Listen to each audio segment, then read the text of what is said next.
మట్టి నేల సహాయం లేకుండా కేవలం నీటి ఆధారంగా మాత్రమే చేసే సేద్యాన్ని హైడ్రోపోనిక్స్ అంటారు.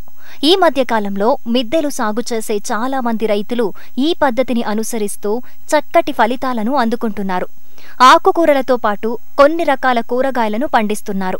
ఇదే క్రమంలో ఏడాది పొడవునా పశువులకు అవసరమైన గ్రాసాన్ని హైడ్రోపోనిక్స్ పద్ధతిలో సాగు చేసుకోవచ్చు. మరి ఈ పద్ధతిలో గ్రాసం పెంచాలనుకునే రైతులు ముందుగా స్టాండులను తయారు చేసుకోవాలి. ఒక స్టాండుకు 4 అరలు ఉండే విధంగా నిర్మించుకోవాలి. ఒక్కో అరలో 4 ట్రేలను ఏర్పాటు చేసుకోవాలి. ఒక్క పశువుకి రోజుకు 2 ట్రేల మేత అందించాల్సి వస్తే ఒక్క పశువున్న రైతు 16 ట్రేలు సిద్ధం చేసుకోవాల్సి ఉంటుంది. ఇక అన్ని ట్రేల మీద నీరు సమానంగా పడే విధంగా మైక్రో స్ప్రింకల్స్ ఏర్పాటు చేసుకోవాలి.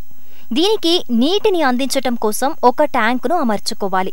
ఇలా ప్రతిరోజు 10 నుంచి 12 లీటర్ల నీరు అంటే ఒక్క బిందెడు నీరు సరిపోతుంది.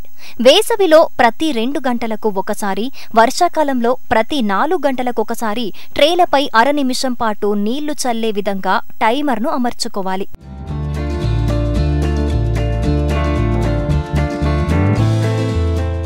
ఈ మొలకల గడ్డి పద్ధతిలో మొక్కజొన్న, సజ్జలు, గోధుమలు, బార్లీ వంటి విత్తనాలను వాడవచ్చు. అయితే తక్కువ ఖర్చుతో వేగంగా పెరిగి అధిక పోషక విలువలు కలిగి అధిక దిగుబడినిచ్చే లక్షణాల వల్ల మొక్కజొన్నను రైతులు విరివిగా వాడుతున్నారు.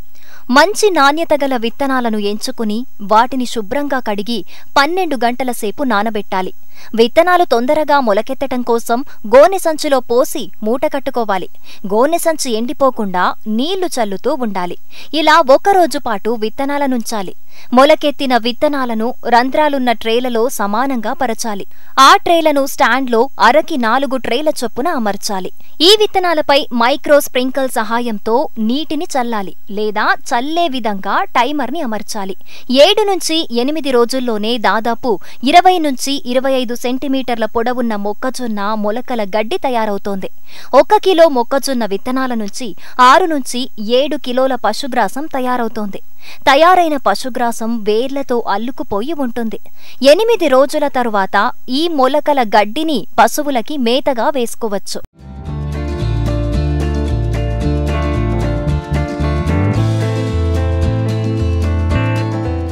పశువుల సంఖ్యను బట్టి కావలసిన మోతాదులో ప్రతిరోజు విత్తనాలను నానబెట్టుకుని ఈ పద్ధతిని కొనసాగించాలి. ఈ పద్ధతిలో పశువులకి కావలసిన మేలైన పశుగ్రాసం సులభంగా అధిక మోతాదులో పొందవచ్చు. మొలకల గడ్డి పెంపకానికి శుభ్రమైన నీటిని మాత్రమే ఉపయోగించాలి. కలుషితమైన నీటిని వాడితే సూక్ష్మజీవులు, ఇతర పురుగులు ప్రవేశిస్తాయి. కేవలం నీటితో తక్కువ స్థలంలో ఇంటి పైభాగంలో లేదా బాల్కనీల్లో వాతావరణ పరిస్థితులతో సంబంధం లేకుండా పశుగ్రాసాన్ని పెంచుకోవచ్చు. తక్కువ ఖర్చుతో, తక్కువ నీటి వినియోగంతో అధిక ఉత్పత్తి పొందవచ్చు. నీటి వృధా తగ్గించుకోవచ్చు. భూమి లేని పాడి రైతులు సైతం హైడ్రోపోనిక్స్ పశుగ్రాసాన్ని తయారు చేసుకోవచ్చు. ఈ విధానంలో ఎలాంటి రసాయనాలను ఉపయోగించాల్సిన అవసరం ఉండదు. ఈ మొలకల పశుగ్రాసం అధిక పోషక విలువలు కలిగి ఉండటం వల్ల పాలల్లో వెన్నె శాతంతో పాటు పాల ఉత్పత్తి పెరుగుతోంది. మొలకల గడ్డి వేర్లతో సహా మేతగా వేయటం వల్ల ఎలాంటి వృధా ఉండదు. పశువులు ఆరోగ్యంగా ఉంటాయి. పీచు పదార్థం తక్కువగా ఉంటుంది. పశువులకి కావలసిన పశుగ్రాసం ఉపయోగించటం వల్ల పచ్చగడ్డి వాడకాన్ని తగ్గించవచ్చు. ఆవులు, గేదెలతో పాటు మేకలు, గొర్రెలకు కూడా ఈ గడ్డిని వేయవచ్చు. ఈ మొలకల గడ్డిని పశువులు ఇష్టంగా తింటాయి. తిన్న పశువుల్లో ఆరోగ్యం, రోగనిరోధక శక్తి పెరుగుతుంది.